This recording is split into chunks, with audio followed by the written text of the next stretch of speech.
Baik, di sini kita punya kajian tentang membaca intensif dalam pembelajaran bahasa Indonesia dengan pendekatan komunikatif. Di sini kita akan membahas satu persatu. Yang pertama kita akan membahas apa itu membaca intensif dalam pembelajaran bahasa Indonesia. Membaca intensif yaitu membaca dengan penuh pemahaman untuk menemukan informasi yang dicari. Membaca intensif itu sendiri adalah kegiatan membaca yang dilakukan secara cermat dan teliti terhadap teks yang dibaca. Membaca intensif ini diterapkan dalam upaya mencari informasi secara detail atau diterapkan pada pencarian informasi sebagai bahan diskusi. Sekarang kita masuk pada bagian kedua, yaitu pendekatan komunikatif. Apa itu pendekatan komunikatif? Pendekatan komunikatif adalah sistem pembelajaran yang menekankan pada aspek komunikasi, interaksi, dan mengembangkan kompetensi kebahasaan serta keterampilan berbahasa, yaitu menyimak, membaca, menulis, dan berbicara sebagai tujuan pembelajaran bahasa dan mengakui bahwa ada kaitannya dengan kegiatan komunikasi dalam kehidupan sehari-hari. Pendekatan komunikatif di Indonesia muncul pada tahun 1980 karena adanya ketidakpuasan akan beberapa teori bahasa, yaitu tradisional, struktural, dan mentalistik, yang hanya menekankan pembelajaran bahasa pada teori saja, tanpa memperhatikan bagaimana cara penggunaan bahasa tersebut dalam kehidupan sehari-hari. Nah, ciri-ciri pendekatan komunikatif yang pertama mengutamakan makna sebenarnya daripada tata gramatikalnya. Yang kedua, adanya kegiatan komunikasi fungsional dan interaksi sosial yang saling berkaitan. Yang ketiga, pembelajaran berorientasi pada perolehan kompetensi komunikatif, bukan ketepatan gramatikal atau pemahaman untuk dapat diterapkan dalam kehidupan sehari-hari. Yang keempat, pembelajaran diarahkan pada modifikasi dan peningkatan murid dalam menemukan kaidah bahasa lewat kegiatan berbahasa. Yang kelima, materi pembelajaran berangkat dari analisis kebutuhan berbahasa pembelajaran. Manfaat dan kekurangan pendekatan komunikatif.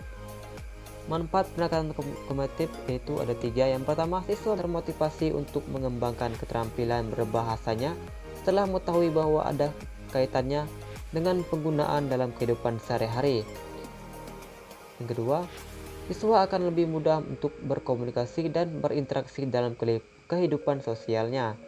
Yang ketiga, siswa tidak hanya memiliki pengetahuan tentang kebahasaan, tapi juga memiliki kompetensi untuk menerapkannya dalam kehidupan sehari-hari. Kekurangan pendekatan komunikatif ini sendiri yaitu ada dua. Yang pertama, guru harus kreatif menciptakan suasana belajar yang mampu membuat siswa untuk aktif dan interaktif. Bila guru tidak kreatif, maka pembelajaran akan tidak menarik. Nah, yang kedua, bila siswa tidak memiliki pengetahuan, interaksi, dan komunikasi yang cukup baik atau siswa cenderung pasif, maka siswa akan kesulitan dalam melaksanakan pembelajaran. Yang keempat, kita memiliki langkah-langkah pembelajaran dengan pendekatan komunikatif. Tahapan pertama yaitu tahapan persiapan. Guru perlu merumuskan tujuan pembelajaran dan menyiapkan berbagai strategi yang berhubungan dengan pokok bahasaan yang diajarkan. Tahapan kedua yaitu tahapan pelaksanaan. Guru menyajikan materi pembelajaran dengan memanfaatkan pendekatan komunikatif sehingga menarik perhatian siswa dalam proses belajar mengajar, sehingga pembelajaran berlangsung efektif dan efisien. Tahapan yang ketiga yaitu tahapan evaluasi. Guru mengadakan evaluasi materi pembelajaran. Contoh pembelajaran dengan pendekatan komunikatif yaitu ada tiga. Yang pertama, ketika tanya jawab antara siswa dengan guru, maka akan terjadi interaksi dan pertukaran informasi. Yang kedua, ketika siswa menggunakan keterampilan berbahasanya, yaitu menyimak, membaca, menulis, dan berbicara, maka secara langsung maupun tidak telah terjadi pembelajaran dengan pendekatan komunikatif. Yang ketiga, simulasi dan bermain peran. Contohnya, siswa diminta membayangkan dirinya ada dalam situasi yang dapat terjadi di luar kelas. Ini dapat saja berupa kejadian yang sederhana.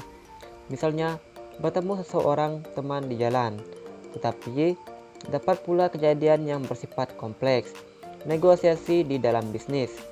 Yang kedua, Siswa diminta memilih peran tertentu dalam suatu situasi.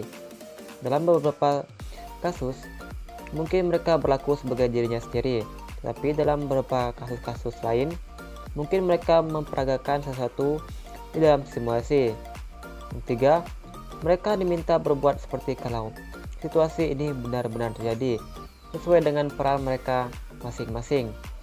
Permainan peran tidak selalu dalam bentuk acting, tapi dapat juga dalam berbentuk debat atau improvisasi. Nah, itulah dia tadi kajian tentang membaca intensif dalam pembelajaran bahasa Indonesia dengan pendekatan komunikatif. Terima kasih, sampai jumpa.